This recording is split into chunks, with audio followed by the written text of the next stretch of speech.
हे तेजोमयी भगवान सूर्य नारायण, आपके ही प्रकाश से यह संसार जीवित है। आपकी किरणों से हर जीवन में ऊर्जा आती है। जो भक्त रविवार को व्रत रखकर नियम से आपकी पूजा करता है, उसके जीवन से रोग, शोक और संकट दूर हो जाते हैं। आज का यह पावन दिन हमें एक और अवसर देता है आपके चरणों में भक्ति अर्पित करने का। आइए श्रद्धा और विश्वास के साथ हम सुनते हैं रविवार सूर्य देव की व्रत कथा। प्रेम से बोलिए जय सूर्य देव। कथा इस तरह से है कि एक ब्राह्मण था। वह सूरज भगवान का बहुत बड़ा भक्त था। नहाता धोआता कहानी कहता था और कुछ कमाता नहीं था। ब्राह्मण घर में रहता तो ब्राह्मण की पत्नी हमेशा ब्राह्मण को एक ही बात कहती कि कहीं बाहर जाओ, कुछ कमा कर लाओ। ब्राह्मण की बातें सुन ब्राह्मण बहुत परेशान हो जाता था और घर से बाहर कहीं ब्राह्मण जाता तो आस पड़ोस के लोग उसे निकम्मा कहकर अपमानित किया करते थे। सभी लोगों से परेशान होकर ब्राह्मण सूर्य भगवान का पूजन सामग्री लेकर जंगल में चला गया और वह जंगल में एक बहुत बड़ा सूखा पीपल का पेड़ था। उसी पेड़ के नीचे बैठकर सूरज भगवान का पूजन किया करता था और कथा कहता था। उसी पीपल के पेड़ के आसपास एक सूखा सा तालाब था। उसमें थोड़ा सा ही पानी था। उसी पानी से लोटा भरकर वह ब्राह्मण सूर्य नारायण को जल चढ़ाया करता था।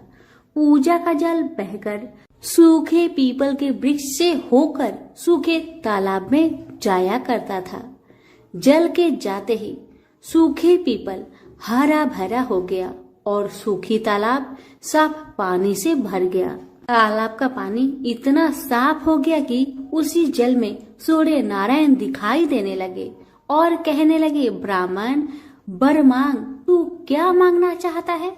ब्राह्मण ने सुना तो घबरा गया। सोचने लगा कि पीपल में कोई भूत प्रेत तो नहीं रहता। जब भी ब्राह्मण सुबह सूर्य नारायण का पूजा करता तभी आवाज आता। ब्राह्मण इस आवाज को सुन सुनकर बहुत चिंता में पड़ गया और चिंता के कारण उसका शरीर दुबला हो गया। ब्राह्मणी भी कभी कभार अपने पति ब्राह्मण से जंगल में मिलने आया करती थी। ब्राह्मणी ने जब ब्राह्मण को दुबला पतला होते हुए देखा तो उसने पूछा, ब्राह्मण देव, आप दिन ब दिन सूखते क्यों जा रहे हैं? इसका क्या कारण है? तब ब्राह्मण ने सारा कहानी बताया। तब ब्राह्मणी ने कहा कि आपकी पूजा के बाद ही आवाज आती है ना, मुझे तो ये लगता है कि सूरज भगवान स्वयं ही आते हैं। मुझे लगता है सूर्य नारायण आपके व्रत से प्रसन्न है। वह आपको वरदान देने के लिए आते हैं। इसलिए इस बार जब भी आपको आवाज आए तो आप घबराइएगा मत, कुछ भगवान से मांग लीजिएगा। ब्राह्मणी की बातें सुन ब्राह्मण बोला, मैं कैसे मांगू और क्या मांगू? मुझे मांगना तो आता ही नहीं। अगर ज्यादा कुछ मांगना हो तो कहीं कुछ भूल जाओ तो, इसलिए तुम ही कुछ ऐसा उपाय बताओ जिससे मैं एक ही बार में सारा कुछ मांग लूं। ब्राह्मण की बातें सुन ब्राह्मणी ने उत्तर दिया, ब्राह्मण देव, जब भी सूर्य भगवान आपसे वरदान मांगने को कहे तब आप इस प्रकार से कहना, 9 खांडे महल के अंदर सोने के पालने में पर पोते को दास दासियों द्वारा खिलाते अपने आंखों से देखो। इस प्रकार लंबी उम्र, महल, बेटे पोते, पर पोते और धन सब मिल जाएगा। क्योंकि जब धन होगा तभी तो सोने का पालना दास दासियां होंगे और आंखें घुटने ठीक होंगे, और तभी तो पर पोते को सोने के पालने में झूला झूला सकेंगे और देख सकेंगे। दूसरे दिन पूजा के बाद जैसे ही आवाज आया तो ब्राह्मण ने वैसा ही किया जैसे ब्राह्मणी ने समझाया था। ब्राह्मण ने हाथ जोड़कर सूर्य भगवान से प्रार्थना किया, हे सूर्य नारायण, अगर आप मेरे पूजा से प्रसन्न है तो मुझे वर दीजिए कि 9 खांडे महल के अंदर सोने के पालने में पर पोते को दास दासिया द्वारा खिलाते अपनी आंखों से देखो। ब्राह्मण की बातें सुन सूरज भगवान ने कहा, देखने में तो ब्राह्मण सीधा साधा भोला भाला लगता है, पर एक ही बार में सब मांग लिया। सूरज भगवान ने कहा, जा तेरी इच्छा पूरी हो, जो तुमने मांगा तुम्हें अवश्य मिलेगी। ब्राह्मण जंगल से घर आया तो देखा कि उसकी टूटी हुई झोपड़ी की जगह एक 9 खांडा महल खड़ा है। दास दासी आ और जा रहे थे। ब्राह्मण ने उनसे कहा, यहाँ मेरी झोपड़ी और बूढ़ी ब्राह्मणी रहती थी, वो कहाँ गई, क्या तुम्हें पता है? इतने में ही उस 9 खांडे महल के दरवाजे से एक सुंदर औरत गहनों और सुंदर कपड़ों से सजी हुई बाहर आई और ब्राह्मण से बोली, आ जाइए, अपना ही घर है। ये सब तो सूर्य नारायण का चमत्कार है, उन्होंने आपकी मनोकामना को पूर्ण कर दिया है। ब्राह्मण की बातें सुन ब्राह्मण ने कहा, हम इतने सारे धन का क्या करेंगे? ब्राह्मणी ने कहा, क्या नहीं हो सकता है, धन से क्या नहीं हो सकता है, दान पुण्य यज्ञ होम करेंगे। फिर ब्राह्मण ने वैसा ही किया जैसे ब्राह्मणी ने बताया था।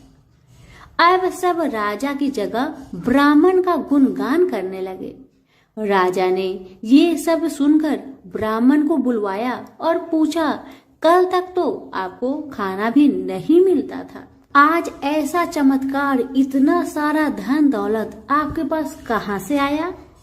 कहीं चोरी करी है या फिर डाका डाला है? ब्राह्मण ने कहा, ये सब तो सूर्य नारायण की कृपा है, और अपनी सारी कहानी राजा को बता दिया कि जंगल में ब्राह्मण के साथ क्या क्या हुआ और कैसे उसने सूर्य नारायण से वरदान मांगा। ब्राह्मण की बातें सुन राजा ने कहा, मेरे पुत्र नहीं है तो मुझे क्या करना चाहिए? ब्राह्मण ने राजा को सूर्य भगवान की पूजा विधि बताई और कहा, महाराज आप भी सूर्य नारायण का व्रत करें, आपकी सारी मनोकामना सूर्य नारायण जरूर पूरी करेंगे। ब्राह्मण के बताए हुए नियम से राजा ने भी सूर्य नारायण का व्रत किया और सूर्य नारायण के व्रत के प्रभाव से राजा को भी पुत्र का प्राप्ति हुआ। सभी सूर्य नारायण की जय जयकार करने लगे। हे सूर्य भगवान, जैसे ब्राह्मण और राजा की मनोकामना को पूर्ण किया, वैसे ही सबकी करना। कहानी कहने वाले की, कहानी सुनने वालों की, हुक्कारे भरने वालों की, सबकी मनोकामना को आप पूर्ण करना। द्वारपर की बात है। भगवान श्री कृष्ण एक बार अपनी बुआ कुंती के आश्रम काम्य वन में पहुंचे। उस समय पांडव लोग अज्ञातवास कर रहे थे। भगवान कृष्ण ने कहा, बुआ जी, मैं तुम्हें वनवासी भेष में देखकर दुखी हो जाता हूँ। मुझे सदैव इस बात की चिंता लगी रहती है कि पता नहीं कब दुष्ट दुर्योधन का प्रहार तुम्हारे ऊपर हो जाए। अतएव इस विपत्ति से छुटकारा पाने के लिए तुम भगवान सूर्य नारायण की आराधना करो। भगवान सूर्य ही सभी जीवों के नियंता और प्राण है। उनके तेज से ही जीवों का उद्धार होता है। भगवान कृष्ण ने बतलाया कि एक बार शंकर जी से पार्वती जी ने कुछ पूछा था, उसे मैं तुमसे बतलाता हूँ। शिव जी ने पार्वती जी से कहा, यदि तुम इस बात की जानकारी प्राप्त करना चाहती हो तो मथुरापुरी में जाओ। वहाँ सूर्य पुत्री यमुना जी की धारा प्रभावित होती है। यमुना के तट पर ऋषि, महर्षि, मुनि आदि निरंतर तपस्या रत रहते हैं। भगवान रुद्र की आज्ञा से पार्वती जी कालिंदी यमुना तट को चल पड़ी। कुछ ही दूर जाने पर उन्हें रास्ते में रोती बिलखती एक स्त्री दिखाई पड़ी। उसने बतलाया कि उसका नाम कुसुमवती है और उसका निवास कुसुमाकर वन के बीच में है। संतानहीनता होने के कारण उसके पति बसंत ने उन्हें त्याग दिया है और इस प्रकार वह निराश्रिता हो गई है। पार्वती जी उस स्त्री को साथ ले आगे चली गई। उन्हें रोती हुई एक दूसरी स्त्री मिली। उसने बताया कि मेरा नाम गंगा है। मेरे पति महाराज शांतनु ने पुत्रों के जीवित न रहने के कारण मुझे अपमानित किया, जिससे मैं दुखी होकर घर चली आई हूँ। इसी प्रकार थोड़ी दूर जाने पर मधुबन में माधवी नाम की एक स्त्री और मिली, जो पति के वैभव का नाश होने के कारण घर से निकाल दी गई थी। इनके अंतरल आगे जाने पर कुमुद वन में कुमुदा नाम की स्त्री से भेंट हुई, जिसके पति को राजा ने बंदी बना लिया था और वह व्याकुल होकर विलाप कर रही थी। उन सभी स्त्रियों को साथ लेकर पार्वती जी यमुना तट पर जा पहुंची। उस तट पर पूजन उत्सव देखकर पार्वती जी ने ऋषि पत्नियों से पूछा कि यह किस देव की आराधना हो रही है, इस पूजन का विधान और फल क्या है। उनकी बात सुनकर एक ऋषि पत्नी ने कहा, यह जगत पिता सूर्य नारायण का व्रत है और सभी मनोरथों को पूर्ण करने वाला है। इस व्रत को करके प्रत्येक नर नारी अभिष्ट सिद्धि प्राप्त होती है। तुम्हारी भी यदि कोई वांछा हो तो इस व्रत को करके प्राप्त करो। ऋषि पत्नियों से ऐसी बात सुनकर पार्वती जी अत्यंत प्रसन्न हुई और उस व्रत के विधान का फल को जानकर शिव जी के पास लौट आई। पार्वती जी ने इस व्रत को करके विघ्न नाशक गणेश जी जैसे पुत्र को प्राप्त किया। प्रेम से बोलिए सूर्य नारायण की जय। एक माँ बेटी थी। माँ गाय चराने जाती। चैत्र का महीना आया, सूरज रोठा का रविवार आया। माँ ने बेटी से कहा, बेटी आज तेरे व मेरे लिए 2 रोट बना ले, मैं गाय चरा कर आती हूँ, फिर तू और मैं दोनों पूजा करेंगे। बेटी ने माँ के निमित्त एक रोट तैयार किया। इतने में सूरज भगवान जोगी का रूप धारण करके आए और बोले, माई भिक्षा दो। बेटी ने कहा, मेरा रोट अभी पका नहीं है। जोगी ने कहा कि मैं जाता हूं। बेटी ने सोचा कि जा तक खाली नहीं जाना चाहिए और उसने माँ के रोट में से किनार खांडी करके जोगी को थोड़ा रोट दे दिया। माँ गाय चरा कर आई। बेटी से बोली, मेरा रोट कहाँ है? खंडित रोट देकर माँ बावली हो गई। वो घी रोठो दे, रोठा माइली कौरो दे कहती नगरी में घूमने लगी। बेटी डर के मारे पीपल के झाड़ पर बैठ गई। 3-4 दिन निकले। बेटी भूखी प्यासी बैठी रही। सूरज भगवान को उस पर दया आई। सूरज भगवान ने उसके लिए पानी का लोटा व चूरमा भेज दिया। एक दिन एक राजा का कुंवर शिकार करके आया और उसी पीपल की ठंडी छाया में बैठा और बोला, कितना अच्छा होता कि पीने को थोड़ा पानी मिल जाता। ऐसा सुनते ही लड़की ने थोड़ा पानी डाला। राजा के कुंवर ने कहा, मुझे बहुत भूख लगी है, कोई खाने को दे तो अच्छा होगा। लड़की ने ऊपर से चूरमा डाला। कुंवर की भूख प्यास मिट गई। वह विचार करने लगा कि यहाँ कोई है। यह सोचकर राजा ने अपने सिपाहियों को पीपल के पेड़ पर खोज करने भेजा। उन्होंने सब जगह देखा, उन्हें कुछ नहीं मिला। तो राजा का कुंवर खुद ऊपर चढ़ा और ढूंढा तो वो लड़की मिली। राजकुंवर ने कहा कि तू कौन है? तब लड़की ने अपनी कहानी सुनाई। राजा के कुंवर ने कहा, मेरे साथ शादी करोगी? लड़की बोली, आप तो नगर के राजा हैं, मैं गरीब व अनाथ लड़की हूँ, मेरे कोई नहीं है। राजा जी माने नहीं। गाजे बाजे के साथ उस कन्या को पीपल के नीचे ब्याह कर घर ले गए। बहुत दिन बीते। एक दिन माँ घूमती घामती महल के बाहर पहुंच गई और आवाजें देने लगी, घी रोटो दे, घी रोटा माइली कोर दे। बेटी छत पर खड़ी देख रही थी। रानी ने सिपाहियों को भेजकर माँ को बुलाया और एक कमरे में ठहराया, कमरा बंद कर दिया। एक दिन राजा जी ने सारी चाबियां मांगी। रानी ने 6 कमरों की चाबियां दी, पर 7वें कमरे की चाबी नहीं दी। राजा ने जीत करके 7वें कमरे की चाबी लाकर 7वां कमरा खोला तो आगे सोने की शिला देखी। राजा ने रानी से पूछा, ये क्या है? रानी ने कहा, ये मेरे पीहर की भेंट है।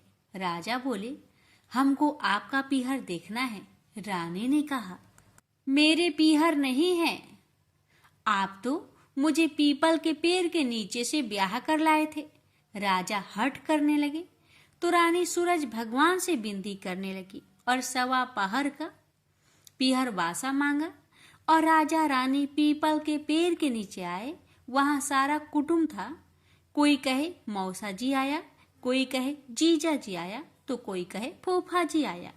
राजा रानी का अच्छा सत्कार किया। राजा को परिवार देखकर बहुत आनंद हुआ। 1 पहर पूरा हुआ, रानी घर चलने को कहने लगी।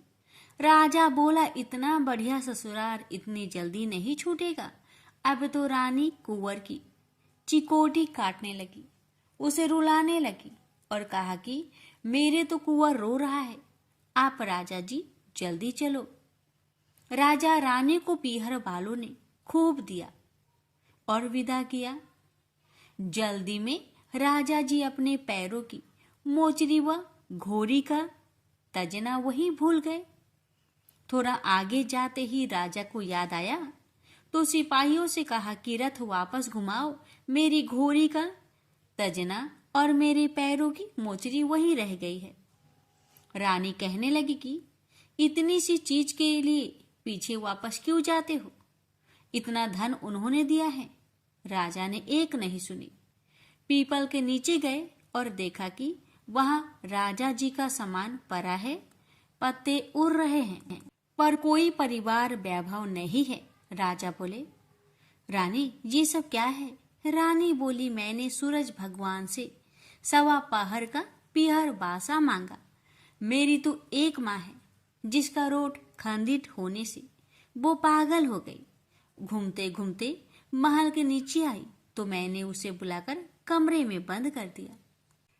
उसकी सोने की शिला हो गई। इतना सुनते ही राजा ने नगर में ढिंढोरा पिटवाया कि चैत्र के किसी भी रविवार को पीहर बासे के लिए सूरज जी का व्रत करना चाहिए।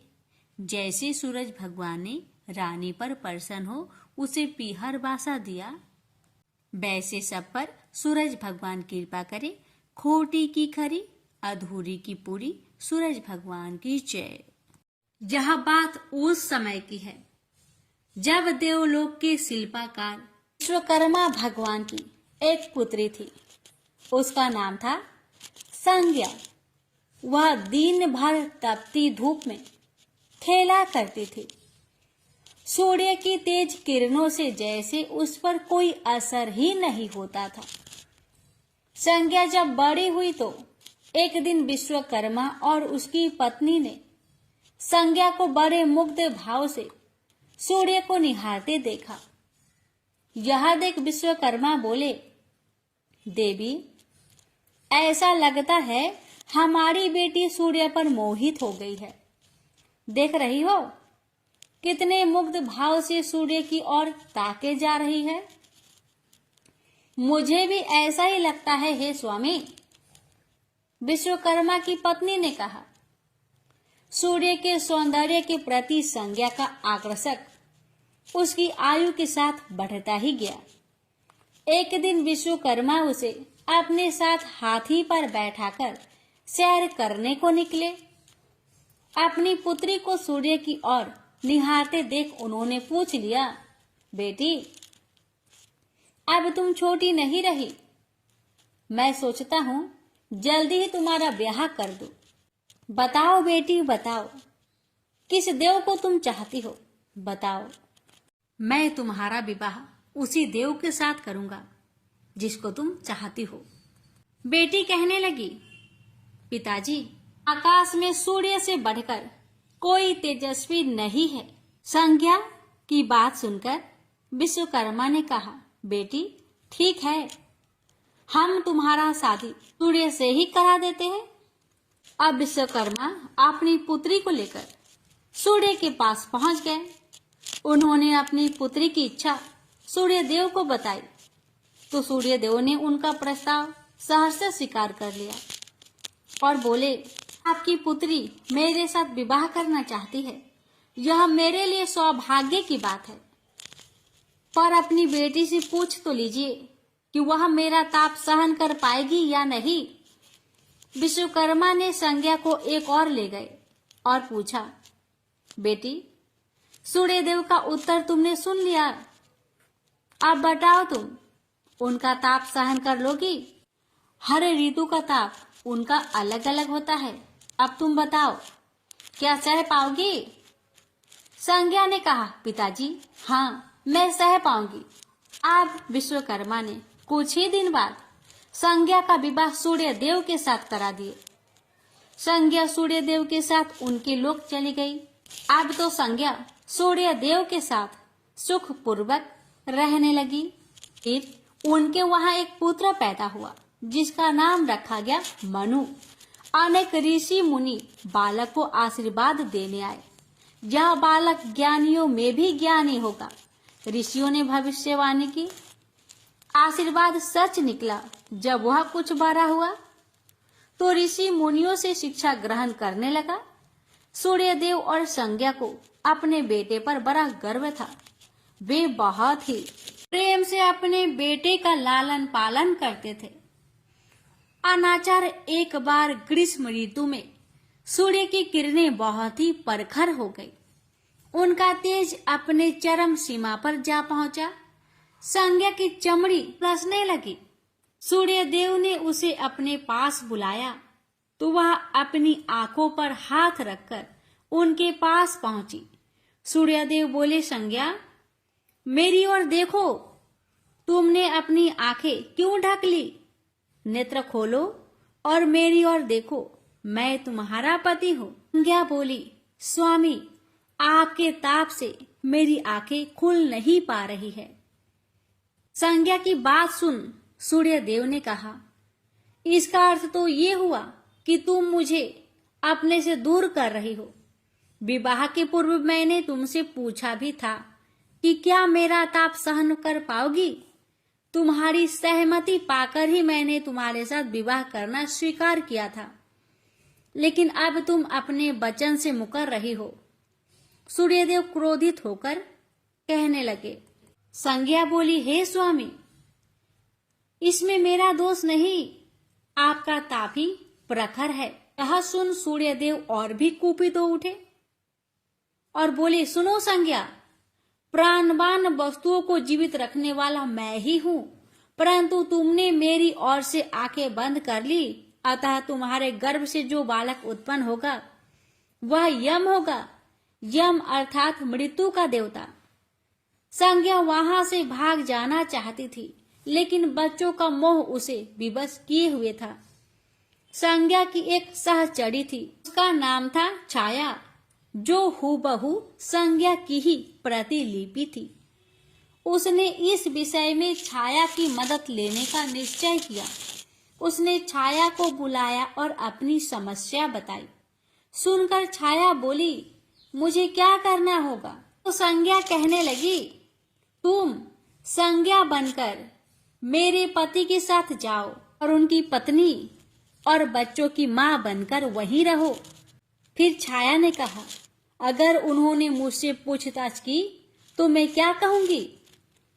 तो संज्ञा ने कहा, तुम बता देना कि मैं संज्ञा हूँ, अपना भेद कभी मत खोलना। छाया कहती है, लेकिन मैं ये सब कैसे करूंगी?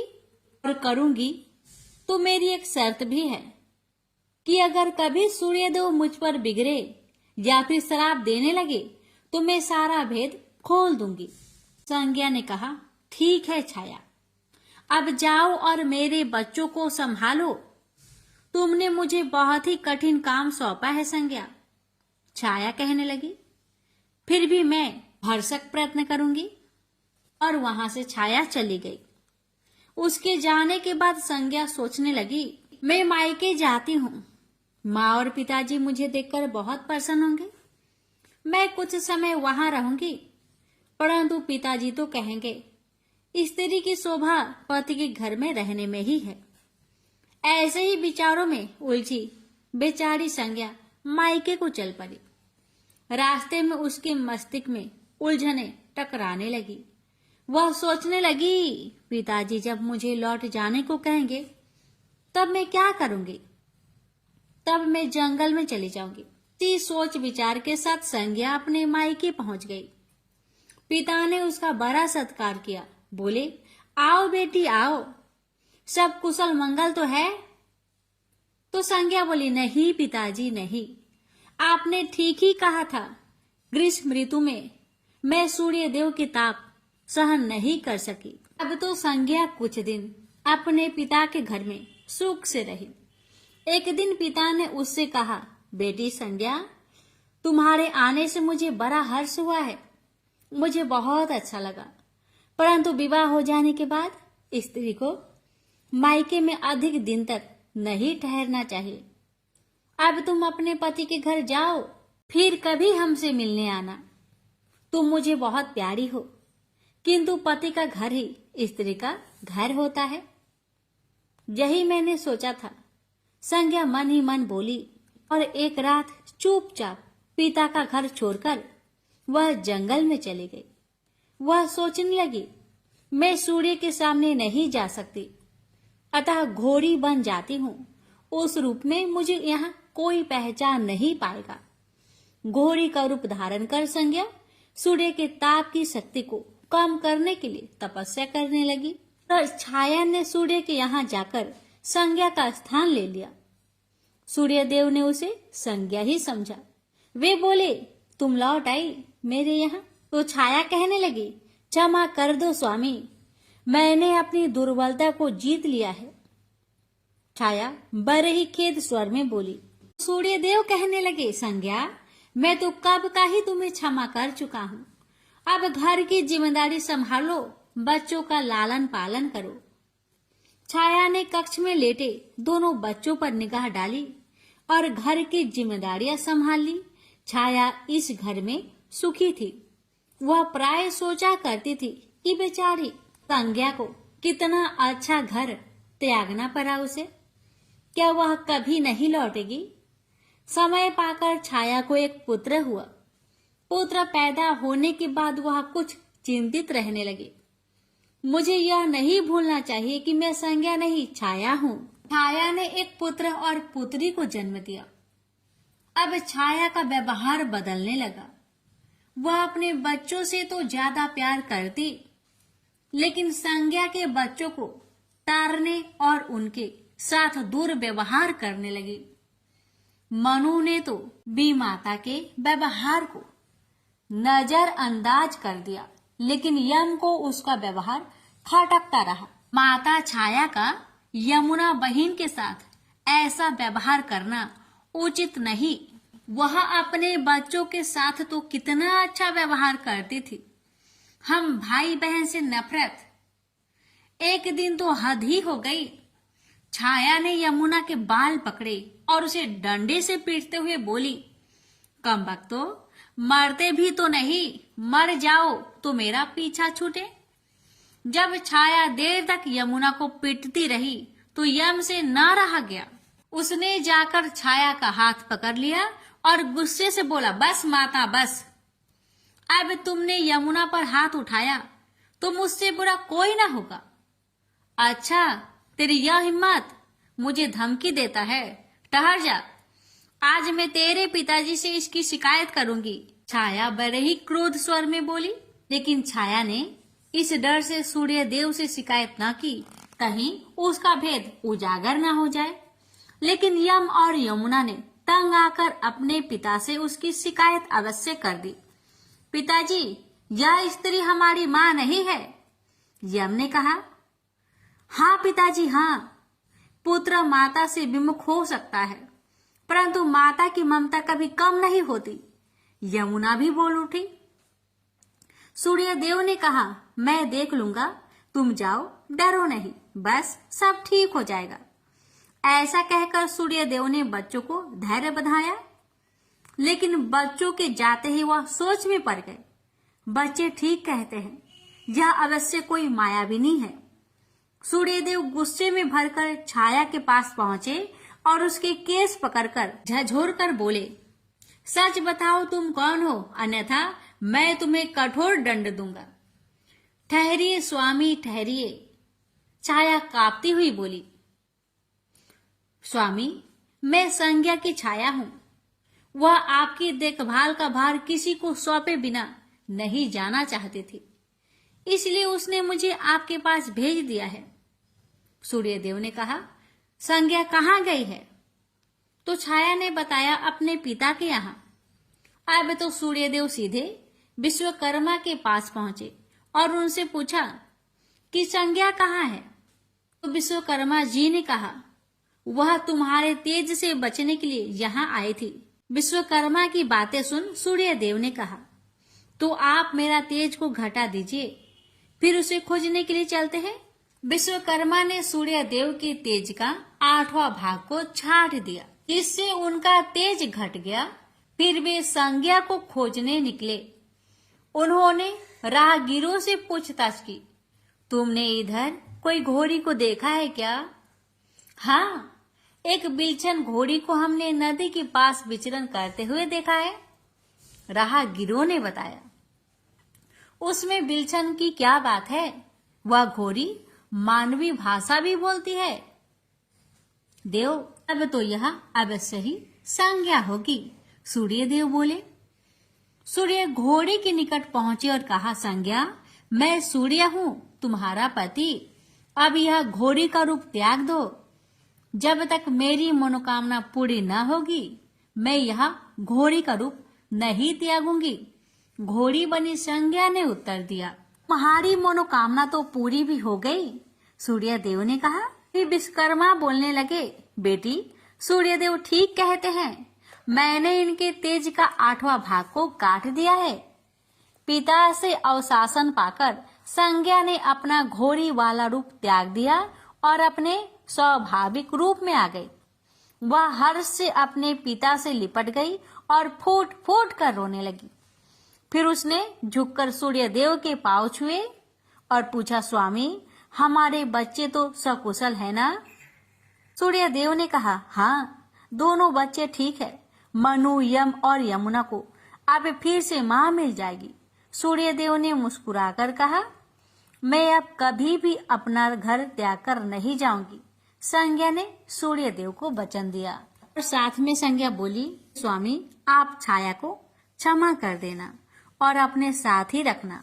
दोनों का मिलन देखकर विश्वकर्मा ने भी अपना आशीर्वाद प्रदान किया।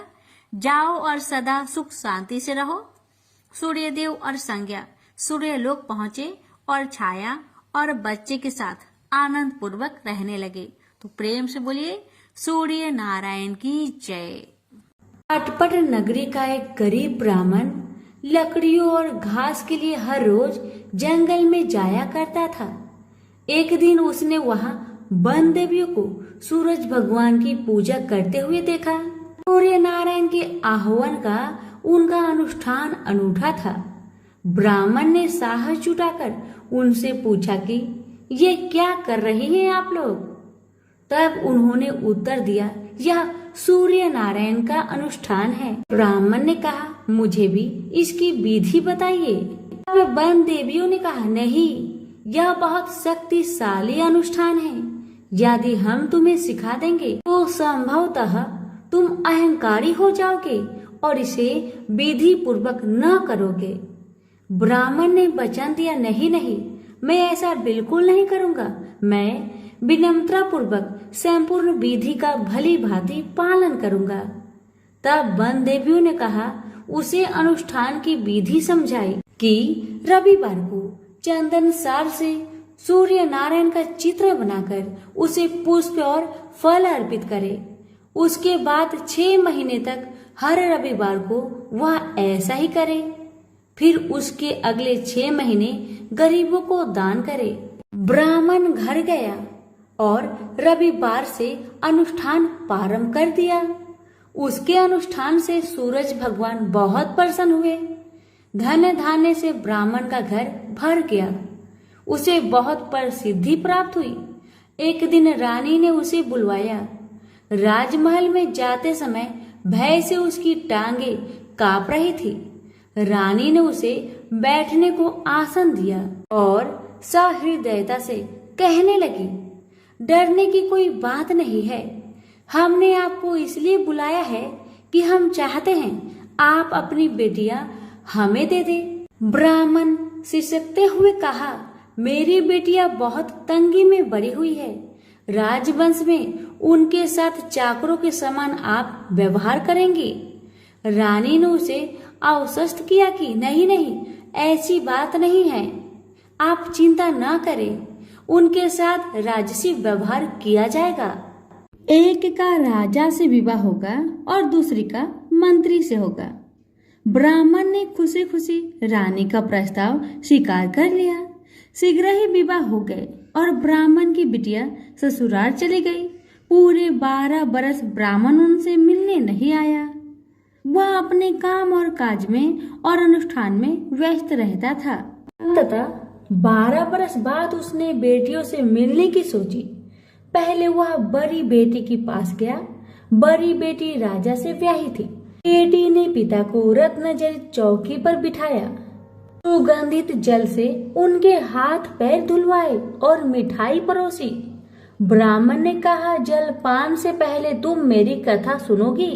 पर बेटी ने कहा, नहीं बाबा, आज मुझे अवकाश नहीं। महाराज अखेट के लिए प्रस्थान करने वाले हैं। मुझे उनके खाने की व्यवस्था करनी होगी। ब्राह्मण को उसका व्यवहार बहुत अशिष्ट लगा। वह क्रोध होकर वहां से चल पड़ा। ब्राह्मण वहां से छोटी बेटी के पास गया जो कि मंत्री से ब्याही गई थी। बेटी पिता को देखकर बहुत प्रसन्न हुई। बेटी ने उसे नक्काशीदार चौकी पर बिठाया। सुगंधित जल से हाथ पांव धुलवाए और उनके खाने के लिए मिठाई लेकर आई। ब्राह्मण ने कहा, बेटी, जलपान से पहले तुम्हें मेरी कथा सुननी होगी। बेटी ने कहा, हाँ अवश्य बाबा, कथा सुनकर मुझे प्रसन्नता होगी। यह कहकर वह घर के भीतर जाकर 6 मोती लेकर आई। 3 मोती पिता के हाथ पर रखे और 3 अपने हाथ में रखे। यह कथा ब्राह्मण ने आज से पहले किसी को नहीं सुनाई थी। उसने बेटी को बताया कि कैसे वह वन देवियों से मिला और कैसे उन्होंने उसे सूर्य नारायण का अनुष्ठान पूजन विधि बताया। बेटी ने एक एक शब्द को बड़े ध्यान से सुना। फिर ब्राह्मण ने मुदित मन से जलपान ग्रहण किया और घर लौट आया। पंडिताइन ने बेटी की कुशल क्षेम पूछी। ब्राह्मण ने उसे सारी बातें बताई और कहा कि बड़ी वाली मेरी बेटी ने मेरी कथा नहीं सुनी, उसे इसका फल भुगतना पड़ेगा। और वही हुआ। उसका पति सेना लेकर दूसरे राज्य पर आक्रमण करने गया था और वापस नहीं लौटा, पर दूसरी बेटी ने उसकी कथा सुनी थी, सो वह सुखी थी। उसकी समृद्धि दिनों दिन बढ़ती गई। दुर्भाग्य से बड़ी बेटी का पिंड नहीं छोड़ा। उसके लिए एक एक दिन काटना दूभर हो गया था। एक दिन उसने अपने बड़े बेटे से कहा, घर में कुछ नहीं है, अपनी मौसी के पास जाओ और कोई उपहार लेकर आओ। वह जो दे घर ले आना। अगले रविवार को राजकुमार मौसी के घर गया। वहां वह तालाब पर गया और स्नान करने आई औरतों से पूछा, तुम किसके यहाँ काम करती हो? उन्होंने उत्तर दिया, हम मंत्री की पत्नी की दासियां हैं। राजकुमार ने कहा, अपनी मालकिन से जाकर कहो कि उनकी बहन का बेटा आया है। ये भी कह देना कि उसके कपड़े फटे हुए हैं, इसलिए वो उसे पिछले दरवाजे से महल के भीतर आने दे। दासियां उसे पिछले दरवाजे से भीतर ले गई। मौसी ने उसके नहाने के लिए सुवासित जल रखवाया। पहनने को नए कपड़े दिए और राजसी भोज करवाया। फिर उसने बेटे को मोहरों से भरा हुआ कद्दू दिया। वह चलने लगा तो मौसी ने कहा, इसे संभाल कर ले जाना, कहीं खोना मत। और रास्ते में सूर्य भगवान ने माली के भेष धारण करके मोहर से भरा हुआ कद्दू चुरा लिया। वह घर पहुंचा तो माँ ने उससे पूछा कि मौसी ने तुम्हें क्या दिया। राजकुमार ने खाली हाथ दिखाते हुए कहा, जो भाग्य ने दिया वह कर्म ने छीन लिया। मौसी ने जो दिया वह रास्ते में खो गया। अगले रविवार को रानी ने दूसरे बेटे को भेजा। वह भी शहर के तालाब पर गया और नहाने धोने आई औरतों से पूछा, तुम कहाँ काम करती हो? औरतों ने कहा, हम मंत्री की पत्नी की दासियां हैं। अपनी मालकिन से कहो कि उसकी बहन का बेटा आया है। उसे भी पिछले दरवाजे से भीतर ले जाया गया। नहाने और नए कपड़े पहनने के बाद राजकुमार ने भोजन किया। वह चलने लगा तो मौसी ने उसे मोहर से भरी हुई खोखली छड़ी दी और बोली, इसे संभाल कर ले जाना, कहीं खोना मत। रास्ते में सूरज भगवान ग्वाले का रूप धरकर आए और उसकी छड़ी चुरा लिए। वह घर पहुंचा तो रानी ने उससे पूछा, ये मौसी ने तुम्हें क्या दिया? राजकुमार ने खाली हाथ दिखाकर कहा, जो भाग्य ने दिया वह कर्म ने छीन लिया। तीसरे रविवार को रानी ने तीसरे बेटे को भेजा। वह भी सीधे तालाब पर गया। मौसी ने उसकी भी वैसे ही खातिरदारी की। उसे नहलवाया, कपड़े दिए और खाना खिलाया। चलते समय उसने उसे मोहर से भरा हुआ खोखला नारियल दिया और कहा, इसे संभाल कर ले जाना, खोना मत। रास्ते में राजकुमार कुएं की जगह पर सुस्ताने के लिए रुका। जैसे ही उसने नारियल जगत पर रखा, वह लुढ़क कर कुएं में गिर गया। छपाक। वह घर पहुंचा तो रानी माँ ने पूछा कि वह क्या लाया है। राजकुमार ने जवाब दिया, जो भाग्य ने दिया वह कर्म ने छीन लिया। चौथा राजकुमार गया, तभी वही हुआ। उसे मोहर से भरा हुआ कुल्हड़ मिला, जिसे सूर्य नारायण चील बनकर झपट ले गए। पांचवें रविवार को रानी खुद गई और जाकर तालाब पर खड़ी हो गई। छोटी बहन उसे खुद लेने के लिए आई और पिछले दरवाजे से घर में ले गई। नहलाने के बाद बताया कि उसकी विपत्ति का कारण यह है कि उसने बाबा की कथा सुनने से मना कर दिया था। फिर उसने दीदी को पूरी कथा सुनाई। रानी ने बहुत ध्यान से कथा सुनी और रविवार व्रत करने तक बहन के पास ही रही। और दोनों बहनें बहुत ही श्रद्धा भक्ति के साथ सूरज भगवान की आराधना करती।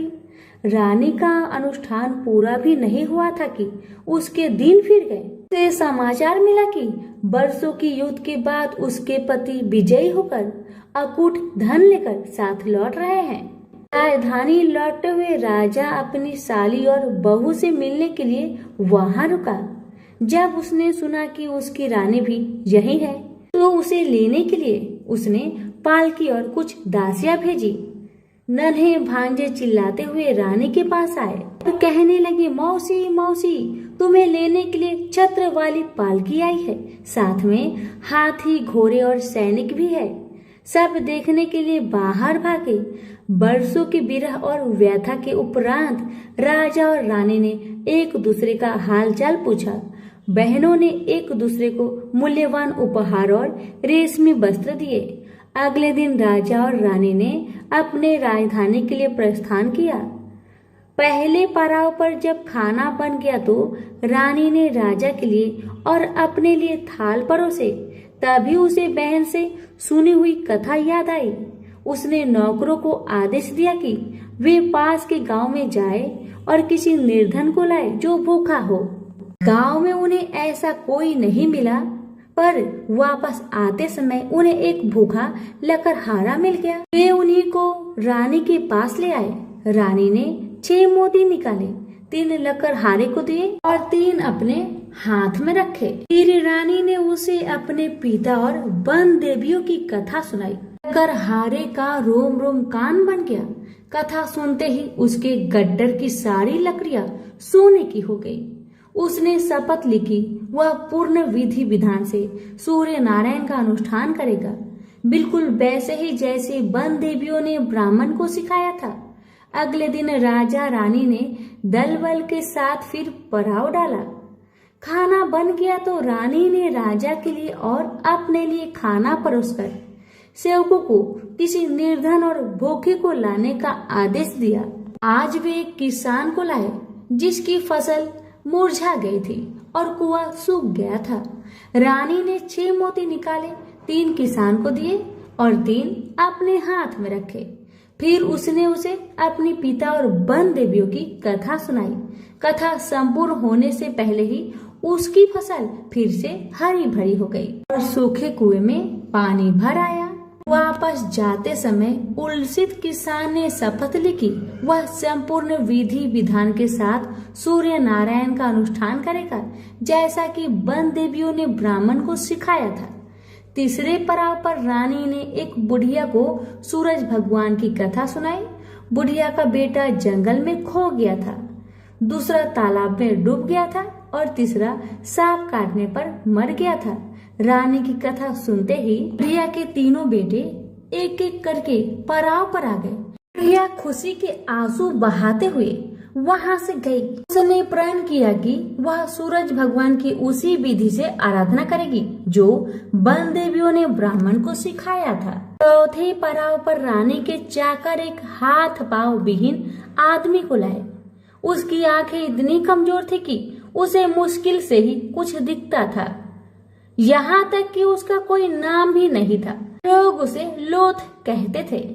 चाकरों ने उसे जब देखा तब वह मुंह के बल पड़ा था। वे उसे उठाकर पड़ाव पर ले आए। रानी ने उसे नहलवाया और नए कपड़े पहनने को दिए। फिर उसने 6 मोती निकाले, 3 लोथ के पेट पर रखे और 3 अपने हाथ में रखे। फिर उसने उसे अपने पिता और वन देवियों की कथा सुनाई। अपाहिज आदमी ने पूरा श्रद्धा से कथा को सुना। कथा सुनते ही उसके हाथ पैर निकल आए और इसके आंखों की ज्योत भी लौट आई। वो भी जाते समय अति प्रसन्न होकर गया। उसने शपथ लिया कि वह सूर्य नारायण की विधि पूर्वक आराधना करेगा, जैसे कि वन देवियों ने ब्राह्मण को बताया था। अगले दिन राजा और रानी अपनी राजधानी पहुंच गए। वे महल में भोजन करने के लिए बैठे तो सूरज भगवान स्वयं प्रकट हुए और उनके साथ भोजन करने की मनसा दर्शाई। राजन ने महल के सारे दरवाजे खुलवा दिए और अनेकानेक उत्कृष्ट व्यंजन बनाने का आदेश दिया। प्रत्येक पकवान को 6 अलग अलग खुशबुओं के साथ परोसा गया। सूर्य नारायण और राजा खाने के लिए बैठे। सूर्य नारायण को पहले कौर में ही एक लंबा वाल दिखा। वह क्रोधित होकर चिल्लाए, यह किस अधम स्त्री का वाल है? रानी भय से पीली पड़ गई। उसे याद आया कि अपनी विपत्ति के 12 वर्षों में वह उल्टे के नीचे बैठकर कंघी किया करती थी। संभवतः वह उसी का बाल है।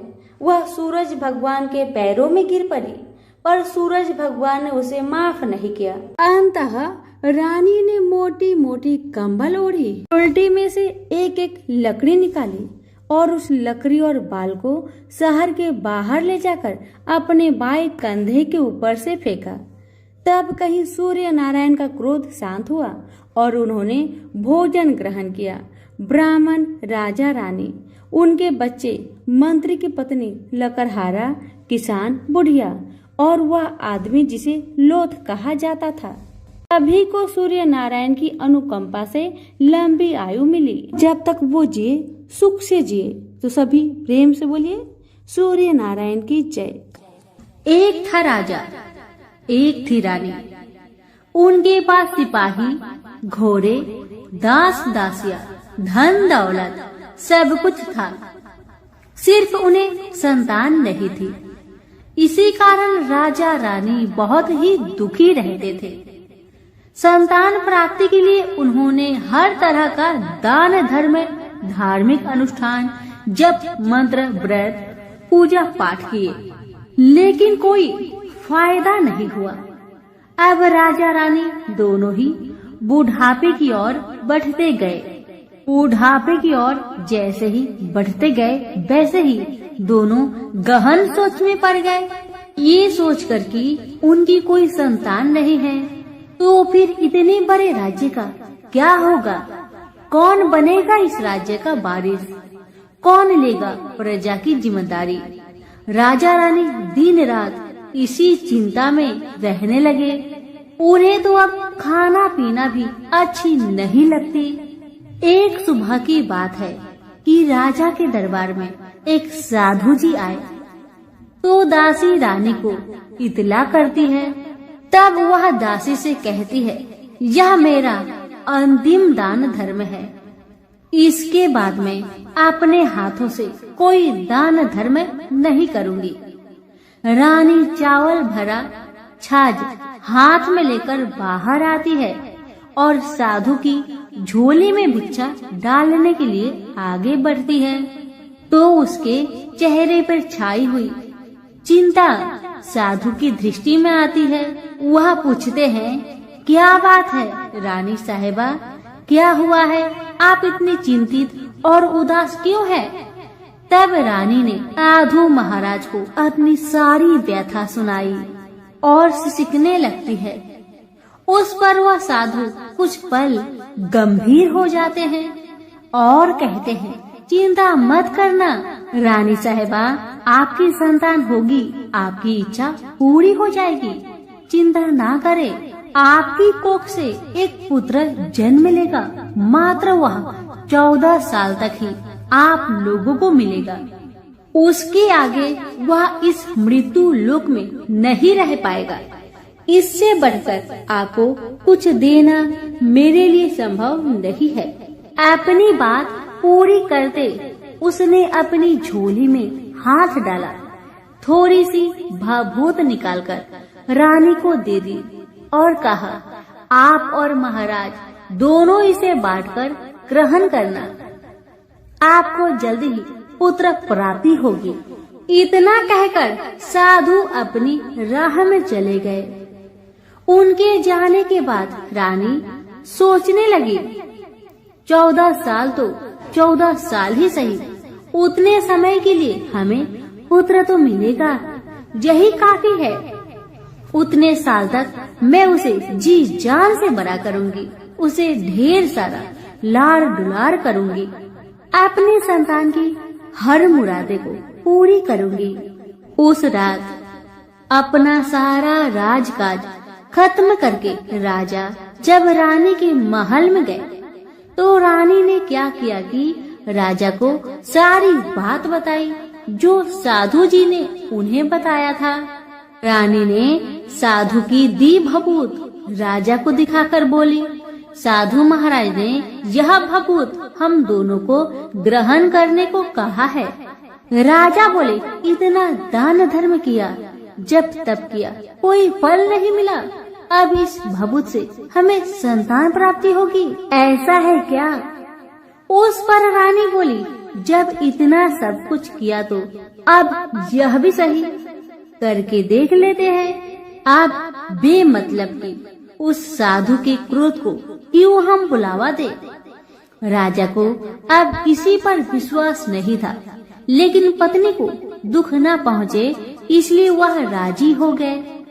राजा राजी हो गया तो फिर क्या होता है कि राजा रानी दोनों नहाते धोआते हैं, फिर अपने अपने भगवान का स्मरण करते हैं, अपने पुरखों को स्मरण करते हैं और उस साधु महाराज का नाम स्मरण करके वह भभूत बांटकर दोनों खाते हैं। उसके बाद दोनों निश्चिंत होकर सो जाते हैं। तो कुछ दिन गुजर जाते हैं और साधु द्वारा कहे अनुसार रानी गर्भवती हो जाती है। उस पर राजा रानी दोनों की खुशी का गमन नहीं समाती। राजा रानी से बोला, महारानी सचमुच साधु महाराज की कृपा हो गई। समय बीतते गया, 9 महीना पूरा हो गया तो रानी ने एक सुंदर गोरे पुत्र को जन्म दिया। राजा ने बड़ी धूमधाम से पुत्र का नामकरण किया। सारे राज्य में 8 दिन तक अन्य सत्पर्ण रखा। उत्सव मनाया गया। अब पुत्र की कुंडली देखने के लिए राज्य के सबसे विद्वान पंडित जी को बुलाया। पंडित जी आते ही कुंडली देखकर बड़े चिंतित में पड़ गए और कहने लगे, महाराज, हमारा राजपुत्र सिर्फ 14 साल तक हमारे पास रहेगा। राजा को इस बात की भनक थी ही। रानी को भी साधु महाराज की बात याद थी। दोनों पति पत्नी चुपचाप रहते हैं। उसके बाद राजा और रानी बड़े लाड़ प्यार से बेटे की परवरिश करते हैं, उसकी हर ख्वाहिश पूरी करते हैं। थोड़े समय के लिए ही सही, भगवान ने संतान की अपनी मुरादें पूरी कर दी। इसे वे समाधान मानते थे। राजपुत्र दिन प्रतिदिन बड़ा होता है। जब वह 7 साल का हो जाता है तो राजा एक अच्छे गुरु की नियुक्ति करके उसे पढ़ाई लिखाई, राजशास्त्र, शास्त्र विद्या, घोड़सवारी इत्यादि 12 विद्याओं का शिक्षण देते हैं। जब वह सब शास्त्र विद्या में पारंगत हो जाता है और 12 साल की उम्र का हो जाता है, तब एक अच्छी सी राजकन्या खोजकर उसकी शादी कर दिया गया। शादी के 2 साल बीत जाते हैं। बेटा 14 साल का हो जाता है। एक दिन राजपुत्र राजा से बोला, पिताजी, मैं अपना सारा राज्य घूमकर देखना चाहता हूँ। आज तक मैंने सिर्फ इस राजबाड़े के अतिरिक्त कुछ नहीं देखा है। बेटे की बात सुनकर राजा बड़ी चिंतित हुए, क्योंकि पुत्र को 14वां साल शुरू हो गया था। अब कोई अनहोनी होने का वक्त नजदीक आ पहुंचा था। लेकिन राजा ये सब बातें पुत्र को बता नहीं सकता था। वह क्या करता है कि चेहरे पर खुशी लाकर बेटे से कहता है, हाँ हाँ जरूर जाओ बेटा, जरूर। तुम्हें अपना सारा राज्य घूमकर देखना चाहिए। कहाँ क्या है ये सब जानना चाहिए। कल तो मेरे बाद तुम ही को राजा बनना है। मात्र एक बात का ध्यान रखे कि तुम जहाँ जा रहे हो, क्या कर रहे हो, क्या बात अपनी पत्नी को नहीं बताना। पुत्र ने कहा, ठीक है पिताजी, आपने जो कहा है मैं वैसा ही करूँगा। तो होता है ये कि राजपुत्र दिन भर अपने पत्नी के साथ मौज मस्ती करता है, खुशियाँ मनाता है और रात को ठीक 12 बजे बिस्तर से उठकर बाहर चला जाता है। फिर पौ फटने से पहले वापस अपने महल में आकर सो जाता है। ऐसे बहुत दिनों तक चलता रहा। अब पुत्र का 14वां साल खत्म होने में कुछ दिन ही बाकी रहते हैं। इतने में ये होता है कि उसकी पत्नी यानी छोटी रानी रात में जाग जाती है। वह देखती है कि बिस्तर पर राजपुत्र नहीं है। वह महल में सब जगह देखती है तो राजपुत्र कहीं भी नजर नहीं आते। तो ये बात वह किससे कहेगी और क्या करेगी। बेचारी चुपचाप रहती है। फिर भोर होने पर वह देखती है कि उसका पति अपनी जगह पर सोया है। छोटी रानी अपने पति से कुछ नहीं पूछती, लेकिन दूसरी रात भी वैसा ही होता है। तीसरी रात, चौथी रात, ऐसे ही बहुत दिन तक चलता है। रानी बहुत चिंतित हो जाती है। पति रात को जाता कहाँ है, किससे मिलने जाता है। छोटी रानी के मन में ढेर सारी सवाल उमड़ जाते हैं, लेकिन छोटी रानी को राजकुमार से सवाल करने में डर लगता था। शायद उसका पति गुस्सा हो बैठे। सास ससुर से पूछने के बारे में सोचा तो उसकी कुल मर्यादा बीच में आ जाती थी। इसी तरह मन ही मन में बेचैन रहती थी। इस हालत में उसे खाने पीने में दिलचस्पी नहीं होती थी। वह दुबली पतली हो जाती है। उसी राज्य में एक फूल बेचने वाली एक बूढ़ी मालिन रहा करती थी। वह हमेशा छोटी रानी को फूल देने उसके महल में आती थी। उस बुढ़िया का ध्यान छोटी रानी पर जाता है। वह उससे पूछती है, बेटी तुम्हें किस बात का दुख है, तुम इस तरह सूखकर कांटा क्यों बनी जा रही हो। उस पर रानी कहने लगी, क्या बताऊं बूढ़ी अम्मा, तुम्हारा राजपुत्र हर रात बिस्तर पर से उठकर कहीं और चला जाता है और सुबह भोर होते ही वापस आकर सो जाता है। वह कहाँ जाता है? प्रेमिका से मिलने जाता है क्या? यह सोचकर मैं अन्न जल ग्रहण नहीं कर पाती और सूख सूख कर इस तरह कांटा बन गई हूँ। बुढ़िया सब बात सुनकर उसे एक उपाय बताती है और कहती है, बेटी तुम ऐसा ही करना, आज रात तुम सोना मत, उसके पीछे जाकर देखना कि वह कहाँ जाता है, क्या करता है, उसकी अच्छी तरह से पहरेदारी करना। इस पर छोटी रानी ने कहा, मुझे नींद आ गई तो मैं क्या करूँगी। तब बूढ़ी अम्मा ने कहा, तुम्हें नींद न आए इसलिए एक काम करना, अपने बाएं हाथ की उंगली में एक जख्म करना, उस पर थोड़ी सी मिर्च छिड़कना, उससे तुम्हें बड़ी जलन होगी और उस पीड़ा से तुम्हें रात भर नींद नहीं आएगी। रानी बुढ़िया के कहे अनुसार करती है। उंगली की जलन से उसे बड़ी देर तक नींद नहीं आती, लेकिन बाद में वह सो जाती है। दूसरे दिन सुबह बुढ़िया फूल लेकर उसके महल में पहुंचती है और पूछती है, क्या हुआ बेटी, देख पाई क्या तुम्हारा पति कहाँ जाता है? रानी कहने लगी, नहीं अम्मा, पहले कुछ समय जलन के कारण मुझे नींद नहीं आई, पर कुछ देर पश्चात मैं सो गई थी। बुढ़िया कहने लगी, कोई बात नहीं, आज तुम उंगली पर पहले से थोड़ा ज्यादा जख्म करना और ज्यादा मिर्च लगाना। बूढ़ी अम्मा के कहे अनुसार छोटी रानी ने वैसा ही किया, परंतु वह सिर्फ पति के बिस्तर से उठकर बाहर निकलते वक्त जाग पाई थी। वह उसके पीछे नहीं जा सकी क्योंकि उसकी आंखें उस समय तक मुद गई थी। दूसरे दिन सुबह बूढ़ी अम्मा आई तो उसने पूछने से पहले ही छोटी रानी ने बूढ़ी अम्मा को रोककर कहा, अम्मा, मैं आज भी उनकी पहरेदारी ठीक तरह नहीं कर पाई। बुढ़िया कहती है, रोना नहीं बेटी, सब कुछ ठीक हो जाएगा। तुम आज रात जख्म और बड़ा करना और उस पर ज्यादा से ज्यादा मिर्च छिड़कना। और एक काम करना बेटी, वह जब जाने के लिए निकलता है तो उसका रास्ता रोकना। बुढ़िया ने जैसा बताया रानी ने वैसा ही किया।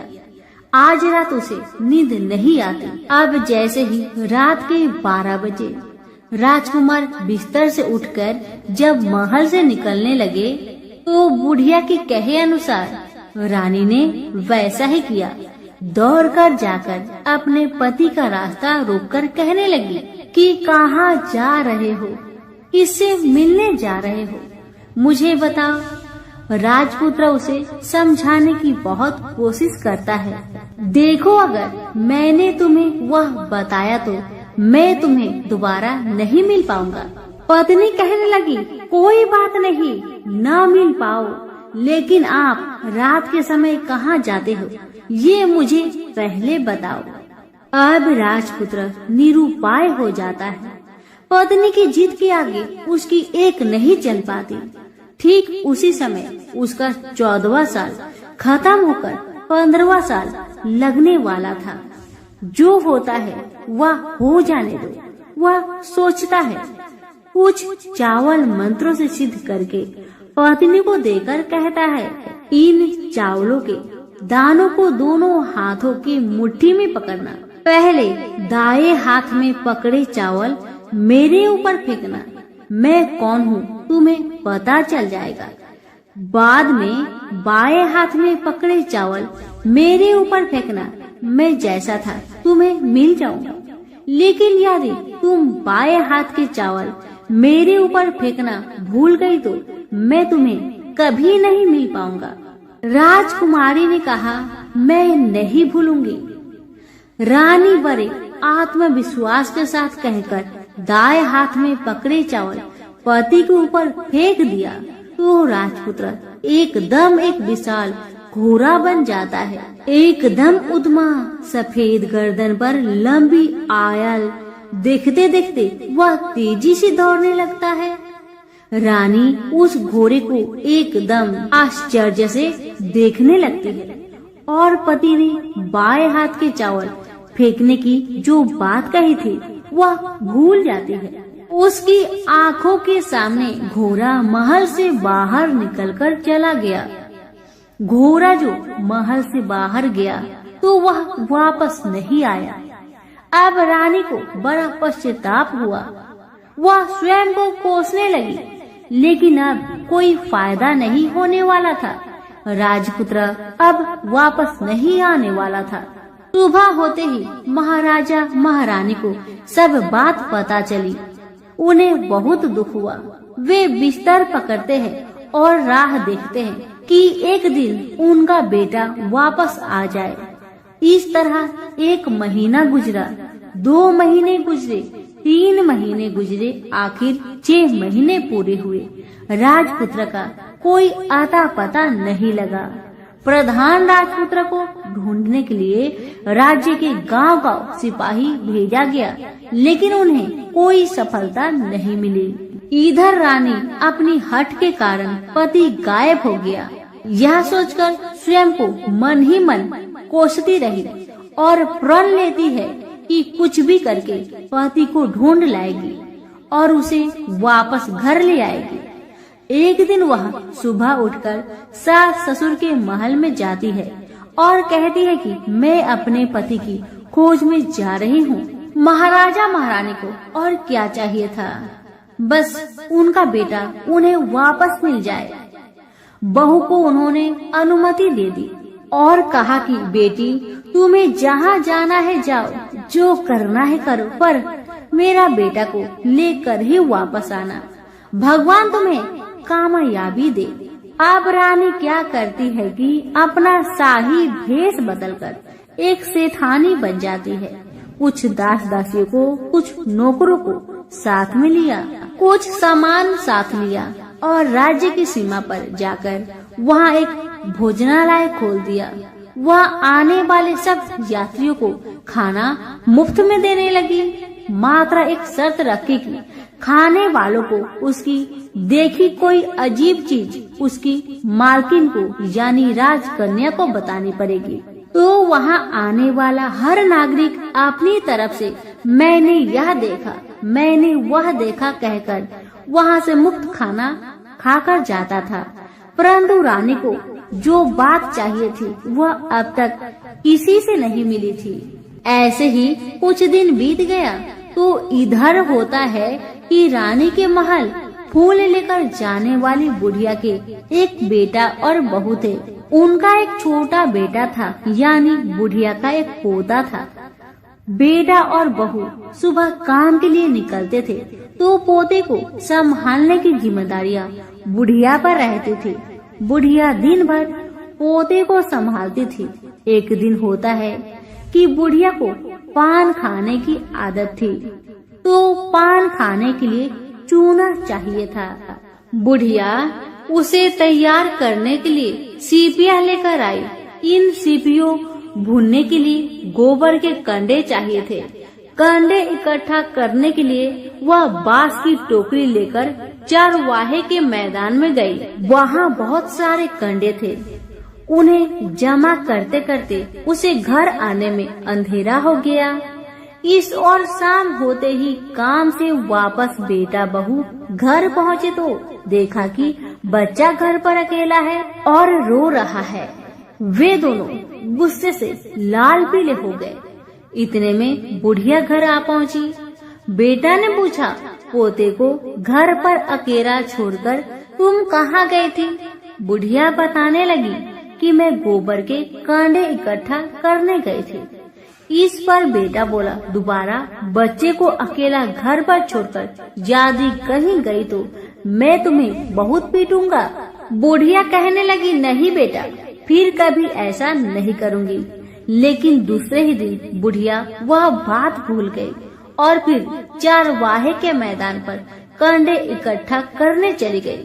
शाम को जब बेटा बहू काम से वापस लौटे तो देखते हैं कि बच्चा घर पर अकेला है और वह रो रहा है। अब उसके बेटे की सहन शक्ति खत्म होने लगी और बुढ़िया के वापस आने पर उसे घर से निकाल दिया। बुढ़िया रात भर घर के बाहर अंधेरे में बैठी रही और सुबह होते ही हाथ में टोकरी लेकर कंडे इकट्ठा करने के लिए निकल गई। उस दिन उस पर कंडे इकट्ठा करने का मानो पागलपन सवार था। कंडे इकट्ठा करते करते जब अंधेरा छा गया उसे मालूम ही नहीं चला। उसे जब ध्यान आया तो गांव का रास्ता भी ठीक तरह से दिखाई नहीं दे रहा था। वह अंधेरे में आंखें फाड़कर देखती है, किसी तरह आगे निकल पड़ी। तो क्या होता है कि एक कपिला गाय छन छन की आवाज करते, गले की घंटी बजाते ठुमुक ठुमुक कर उस मैदान पर आ गई। उसे देखकर बुढ़िया सोचने लगी कि इस गाय के पीछे पीछे जाऊंगी तो गांव तक पहुंच जाऊंगी। तब बुढ़िया उसके पीछे पीछे जाने लगी। वह गाय क्या करती है कि उस मैदान से लेकर एक एक करके 6 मैदान पार करती है। आखिर में वह 7वें मैदान पर पहुंचती है। तो वहाँ क्या होता है कि उस मैदान पर एक बड़ा सा पत्थर है। गाय जाकर उस पत्थर को अपना सींग मारती है। सींग मारा तो वह पत्थर टूट गया और हट गया और पाताल में नीचे जाने की सीढ़ियां दिखाई देने लगी। तब वह गाय उन सीढ़ियों से नीचे जाने लगी। बुढ़िया वह सब देखती रही और झट जाकर गाय की पूंछ को पकड़ लिया। पूंछ पकड़कर वह गाय के साथ नीचे पाताल पहुंच गई। पाताल में पहुंचते ही तुरंत गाय की पूंछ छोड़ दी और इधर उधर देखने लगी। वहीं से बुढ़िया ने देखा कि पाताल में सब जगह जगमगाहट है, दिया दीप जलते हैं और तेज रोशनी गाय के ऊपर पड़ रही है और वहाँ अद्भुत घटनाएं घटने लगी। गाय के नीचे जाते ही उसके गले में अपने आप सांकल पड़ गई और छमछम करके कोई दूधाड़ी में गाय का दूध दोहने लगी। लेकिन जो भी कोई वह कर रहा है वह मात्र दिखाई नहीं दे रहा। बुढ़िया बहुत घबरा गई, कहाँ आकर फंस गई। वह सोचने लगी कि और यहाँ वहाँ छिपने के लिए जगह ढूंढने लगी, लेकिन उसे कहीं भी जगह नहीं मिली। हर जगह उजाला ही उजाला था। तो वह जो एक कोने में खड़ी रह गई और जो कुछ सामने हो रहा था उसे चुपचाप देख रही थी। कुछ पल के बाद वहाँ झट से एक उम्दा सफेद घोड़ा आया। वहाँ 2 कुंड थे। उसमें से एक कुंड में उस घोड़े ने छलांग लगाई और ऊपर आ गया। अब उसे राजपुत्र का रूप प्राप्त हो गया। राजपुत्र बनने के बाद उसने दूसरे कुंड के पानी में स्नान किया। वहाँ रखे नए कपड़े पहने। नजदीक ही एक सुंदर पलंग था, उस पर आकर बैठ गया। उसके सामने अपने आप 5 पकवानी की थाली आ गई, दूध की एक प्याली आ गई, 5 सुपारी आ गए। उसके सामने एक दिया जलता रहा। राजपुत्र ने खाना खाया, दूध पिया, 5 सुपारी खाया और बिस्तर पर लेट जाने से पहले सूर्य देव का स्मरण करके सामने जलते हुए दिए से पूछा, दिए दीप कर मेरे माता पिता क्या कर रहे हैं? दिया बताने लगा, बेटे के शोक में डूबे हैं। राज्य कौन संभाल रहा है? राज्य प्रधान संभालता है। मेरी पत्नी क्या करती है? दिया बोला, उसने चौराहे पर भोजनालय शुरू किया है और आते जाते लोगों से वह नई खबर के बारे में पूछती है। दिए के यह कहते ही राजपुत्र कहने लगा, ठीक है। उसके बाद वह सो गया। बुढ़िया कोने में खड़ी रहकर यह सब देखती रही। ऐसी अद्भुत घटना उसने जिंदगी में पहली बार देखी थी। उसे अंदर ही अंदर चुलबुलाहट होने लगी। वह अपनी भूख प्यास भूल गई और आगे क्या होता है कि उसे उत्सुकता से देखने लगती है। लेकिन उसके बाद और कुछ घटनाएं नहीं घटती।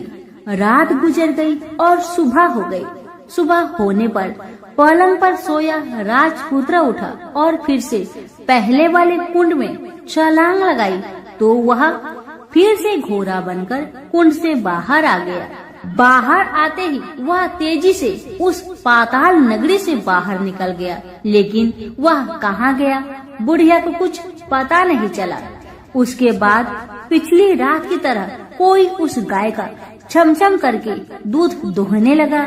जैसे ही दूध दुहाना खत्म हुआ, उसके गले की साकल अपने आप खुल गई और वह गाय तेजी से ऊपर जाने लगी, सीढ़ियाँ की ओर भागने लगी। गाय को दौड़ते देखकर बुढ़िया सोचने लगी, अब गाय के साथ यहाँ से ऊपर जाना ही समझदारी है, नहीं तो कोई मुसीबत आकर मेरे ऊपर टपक जाएगी। झट से उसने गाय की पूंछ पकड़ ली और गाय के साथ ऊपर आ गई। गाय जब ऊपर मैदान में पहुंची तो उस सुरंग का रास्ता अपने आप बंद हो गया और उसके मुख पर एक बड़ा सा पत्थर पूर्ववत खड़ा हो गया। ऊपर आकर वह गाय जंगल की ओर निकल गई तो इधर बुढ़िया एकदम बावली सी हो गई। उसने पाताल नगरी में जो कुछ देखा वह जल्दी से जल्दी किसी को बताने के लिए उतावली हो उठी। उसे एकदम याद आया है कि नगर की सीमा पर कोई औरत भोजनालय चलाती है और नई बात बताने वालों को अच्छा खाना पीना मुफ्त में देती है। वह सोचने लगी कि क्यों न मैं यह बात उस औरत को जाकर बताऊं। यदि उसे यह बात पसंद आ गई तो बाकी जीवन खाने पीने की झंझट से मुक्ति मिलेगी। बुढ़िया ने मन में तय किया और तुरंत उस भोजनालय के द्वार पर टंगे नगाड़े के सामने खड़ी हो गई और जोर जोर से नगाड़ा बजाना शुरू किया। नगाड़े का इस तरह शोर सुनकर मालकिन यानी छोटी रानी मन से प्रसन्न हो जाती है कि शायद कोई बड़ी बात लेकर यहाँ आया है। रानी सिपाहियों को आदेश देती है, जाइए और जो कोई आया है उसकी अच्छी खातिरदारी कीजिए। आदेश पाते ही सिपाही नीचे दौड़ गए तो एक बुढ़िया नगाड़ा बजा रही है। उन्होंने पूछा, क्यों रे बुढ़िया, क्या हुआ, क्यों नगाड़ा बजा रही हो? बुढ़िया बोली, कुछ नहीं बेटा, यहाँ खाना मिलता है ना, इसलिए आई हूँ। बुढ़िया ने सिपाहियों से बोला, खाना मिलेगा? सिपाही बोले, हाँ मिलेगा, लेकिन तुझे कोई नई बात बतानी पड़ेगी। बुढ़िया बोली, हाँ बताऊंगी। एक बात मालूम है मुझे। इस पर सिपाही उसे अंदर लेकर आए। उनको मालकिन का आदेश था कि जो कोई बूढ़ा बुजुर्ग वहाँ आए उनके साथ अच्छी तरह पेश आना, उनका अच्छा आदर आतिथ्य करना। तो सिपाही ने इस बुढ़िया का भरपूर आदर आतिथ्य किया। उसे बड़ी सी थाली भरकर व्यंजन परोसते हैं। बुढ़िया कुछ दिनों से भूखी थी, वह खाने पर टूट पड़ी। खाना खाने के बाद सिपाही ने उसे नई साड़ी पहनने को दी। उसके बाद उसे लेकर रानी के पास आए। बुढ़िया और रानी ने तुरंत एक दूसरे को पहचान लिया। बुढ़िया बोली, बेटा तुम हो? और रानी बोली, बूढ़ी अम्मा आप है? बड़ी देर तक दोनों भली भांति की बातें करती रही। आखिर कुर्बानी बुढ़िया से कहने लगी, अम्मा अब बताओ तुमने क्या बात नई देखी है? बुढ़िया बोली, मैंने कोई नई बात देखी नहीं है, वह तो मेरे पास तुम्हें देने के लिए खाने के लिए पैसे नहीं थे, इसलिए मैंने झूठ कहा और नगाड़ा बजाया। रानी ने कहा, अम्मा घबराना नहीं, मैं किसी को तुम्हारा नाम नहीं बताऊंगी। फिर भी बुढ़िया मैंने क्या देखा, कब देखा करके आनाकानी करने लगी। इस पर कुंवर रानी ने उससे कहा, देखो अम्मा, यदि तुमने मुझे वह नई बात बताई तो मैं जिंदगी भर तुम्हारी देखभाल करूंगी, तुम्हें रानी माता की तरह रखूंगी। अब बुढ़िया बताने को तैयार हो गई। उसने जो कुछ उस चर गवाहे वाले मैदान पर देखा था वह सब कुछ कुंवर रानी को बता दिया। बुढ़िया की वे बात सुनकर कुंवर रानी को यकीन हो गया कि वह राजपुत्र उसी का पति है। वह तुरंत बुढ़िया से कहने लगी, अम्मा मुझे उस जगह पर ले चलो। तब बुढ़िया बोली, नहीं बेटी, वह पाताल राज्य है, सांप है। यदि किसी ने तुम्हें देख लिया तो तुम्हारी जान खतरे में पड़ सकती है।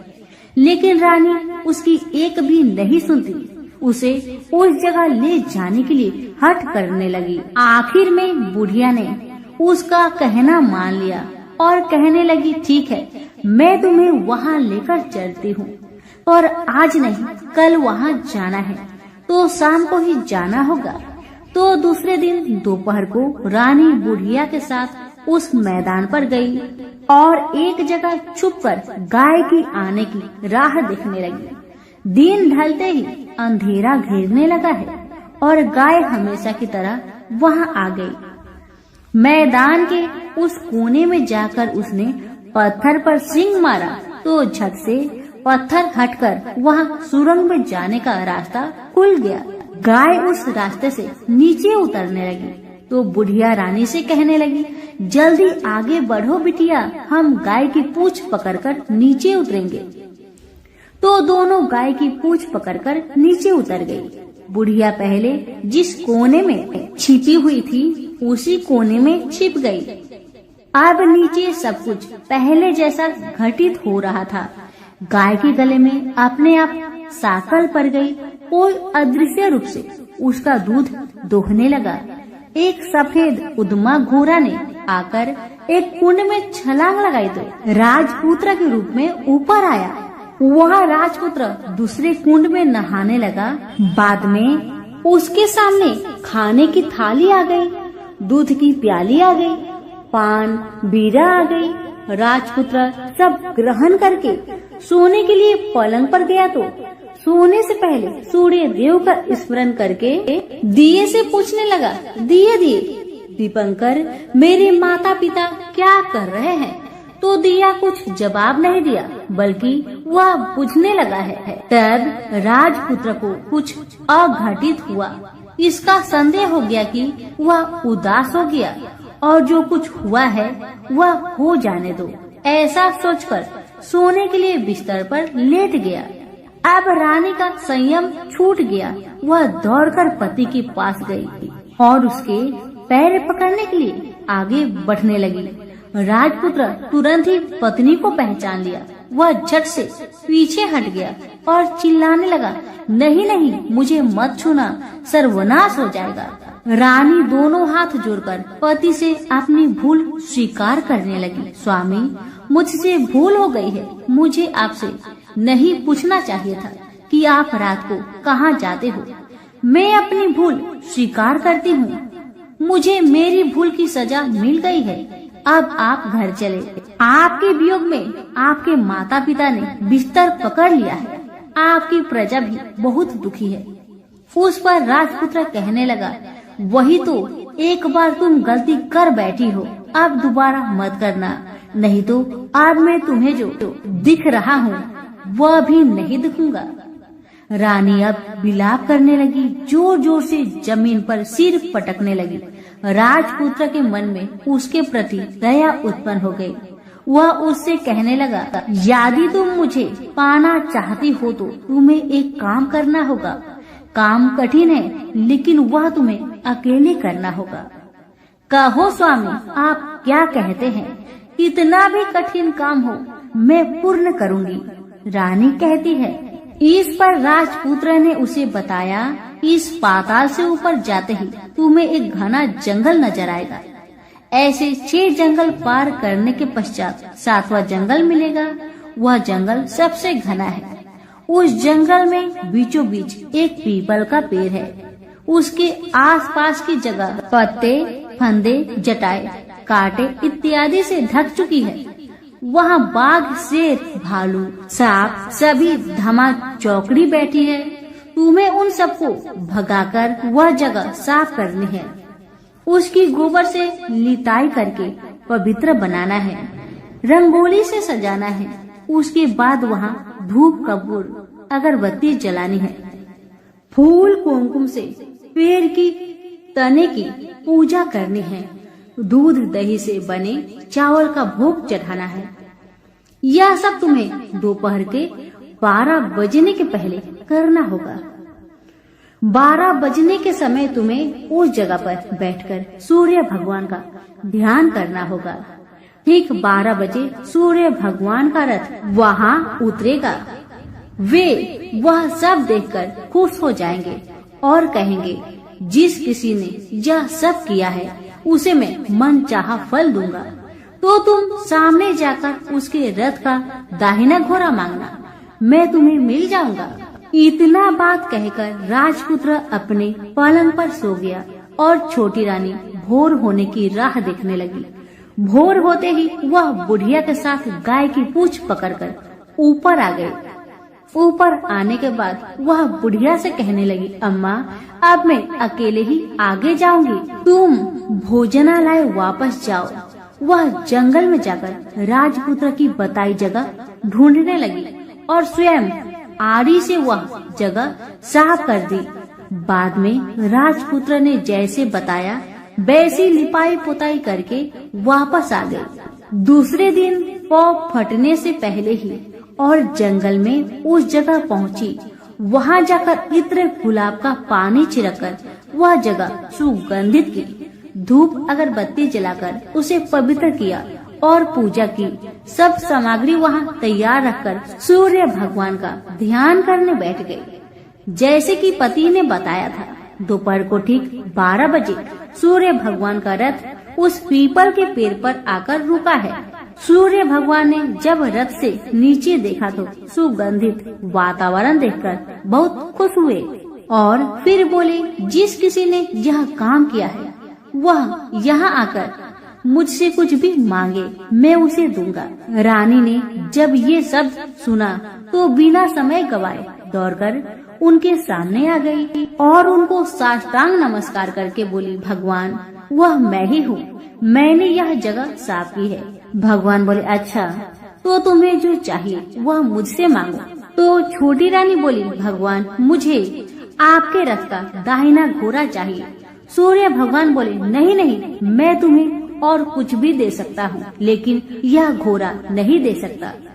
मेरे रथ के 12 घोड़े हैं, तुम चाहो तो कोई और घोड़ा ले लो, लेकिन दाहिना घोड़ा नहीं, वह मैं तुम्हें नहीं दे सकता। छोटी रानी ने एक नहीं सुनी, वह सूर्य देव से एक ही बात कह रही थी, वही दाहिना घोड़ा दे दीजिए, नहीं तो मैं आपके पैरों में गिरकर अपनी जान दे दूंगी। अब सूर्यदेव धर्म संकट में पड़ गए। उन्होंने वचन दे दिया था, अब अपने वचन से पलट भी नहीं सकते थे। भगवान ने कहा, ठीक है, दे दिया तुम्हें घोड़ा। सूर्यदेव ने कहा, फिर एक बात और भी कही, देखो मैंने तुम्हें घोड़ा तो दिया है, लेकिन वह तुम्हें यहाँ नहीं मिलेगा, तुम्हें उसे पाताल में जाकर लाना होगा। रानी बोली, पाताल में ही क्या भगवान, मैं उन्हें पाने के लिए कहीं भी जा सकती हूँ। रानी को वचन देकर सूर्यदेव अपने मार्ग से चले गए और इधर रानी जंगल से अपने भोजनालय में आ गई। फिर वह बुढ़िया को लेकर उस मैदान पर आ गई। जल्दी ही शाम हो गई। शाम होते ही वहाँ वह गाय आ गई और उसने सींग मारकर सुरंग का पत्थर हटाया तथा नीचे उतरने लगी। रानी और बुढ़िया जल्दी जल्दी उसकी पूंछ पकड़कर नीचे उतर गए। नीचे पाताल में सब घटनाएं पहले की तरह ही घटने लगी। घोड़े का एक कुंड में नहाकर राजपुत्र बन जाना, नहा धोकर पलंग पर जाकर बैठना, तो उसे खाने की थाली, दूध की प्याली आना, पान पीरा आना। लेकिन आज एक बात नई घटी। आज 2-2 थाली, 2-2 दूध की प्याली, 2-2 पान पीरे उसके सामने आए। वह कुछ नहीं बोला। अपने हिस्से की थाली खाकर, दूध पीकर और पान पीरा चबाकर वह सोने चला गया और हमेशा की तरह दिए से पूछने लगा, दिए दिए दीपंकर, मेरे माता पिता कैसे हैं? दिया बताने लगा, वे दोनों तुम्हारे शोक में मरने की स्थिति में पहुंच गए हैं। राजकुमार ने कहा, ऐसा? झट से उसकी आंखों से आंसू टपकने लगे। फिर वह पूछने लगा, दिए दीपंकर, मेरा राज्य कौन चला रहा है? दिया बोला, तुम्हारा राज्य प्रधान चला रहा है और वह सब कुछ हड़प चुका है। वह प्रजा पर बहुत अत्याचार कर रहा है। सुनकर राजपुत्र को बहुत गुस्सा आया। वह गुस्से से अपनी मुट्ठी भींचने लगा। अब वह पूछने लगा, दिए दीपंकर, मेरी पत्नी क्या कर रही है? अब दिया कुछ नहीं बोला, चुपचाप रहा। अब रानी का संयम जवाब दे गया। वह दौड़कर पति के गले लग गई। अब मैं तुम्हें मिल गया, राजपुत्र कहने लगा। सच कहते हो, अब आप फिर से घोड़ा तो नहीं बनोगे ना? पत्नी ने कहा। पति ने कहा, नहीं, दोबारा घोड़ा नहीं बनूंगा मैं। तुमने जो इतने सारे कष्ट उठाए हैं मुझे पाने के लिए, इसलिए सूर्य देव ने मुझे सदा के लिए घोड़े के जन्म से मुक्त कर दिया है। राजपुत्र ने बड़े प्यार से कहा और उसे गले लगाया। उसके आंसू पोंछे। कुछ देर पश्चात भोर हो गई तो गाय की श्रृंखला टूटकर वह ऊपर फूलों पर जाने लगी। रानी, राजपुत्र और बुढ़िया उसकी पूंछ पकड़कर ऊपर आ गए। ऊपर आने पर वे सीधे भोजनालय में पहुँचे। वहाँ का सब सामान लोगों में बांट दिया और उसको ताला लगाकर अपने राज्य में लौट गए। राजपुत्र वापस आता और उसके तेवर देखकर प्रधान घबरा गया। राजपुत्र ने उसे बंदी बनाकर कैद खाने में डाल दिया और राज्य की बागडोर अपने हाथ में ले ली। उसके बाद वह अपने माता पिता को मिलने उनके महल में गया। तब राजपुत्र क्या देखता है कि उसके माता पिता उसके शोक में सी पंजर बने हुए हैं। पुत्र को वापस आया देखकर मरणासन राजा रानी की आंखों से टप टप आंसू बहने लगे। इन दोनों ने पुत्र को गले लगाया, उसे प्यार से सहलाया। इतना होने के बाद उनके सेहत में एकदम सुधार आने लगा। वे अब बिस्तर से उठकर बैठ गए। पुत्र को आशीष देने लगे। राजपुत्र के आने की खबर तुरंत राज्य भर में फैल गई। प्रजा खुशी से फूली नहीं समाई। प्रजाजन राजमहल के सामने इकट्ठे हो गए। राजपुत्र ने भी उन्हें दर्शन दिए और आज से उन्हें कोई दुख नहीं पहुंचाएगा, ऐसा वचन भी दिया। अब राजा अपने पुत्र का राज्य अभिषेक करके उसे सिंहासन पर बैठाता है और बहू को महारानी का दर्जा देता है और स्वयं अपनी पत्नी के साथ ईश्वर स्मरण करते हुए खुशी से दिन बिताता है। महाराज बना राजपुत्र अच्छी तरह से राज्य चलाने लगा और अपनी पत्नी के साथ सुख शांति से जीवन बिताने लगा। उस बुढ़िया को रानी ने अपने ही पास रख लिया। उसकी अच्छी तरह से देखभाल करने लगी। बुढ़िया और उसके बुढ़ापे के दिन खुशी से गुजरने लगे। तो प्रेम से बोलिए, सूर्य भगवान की जय हो।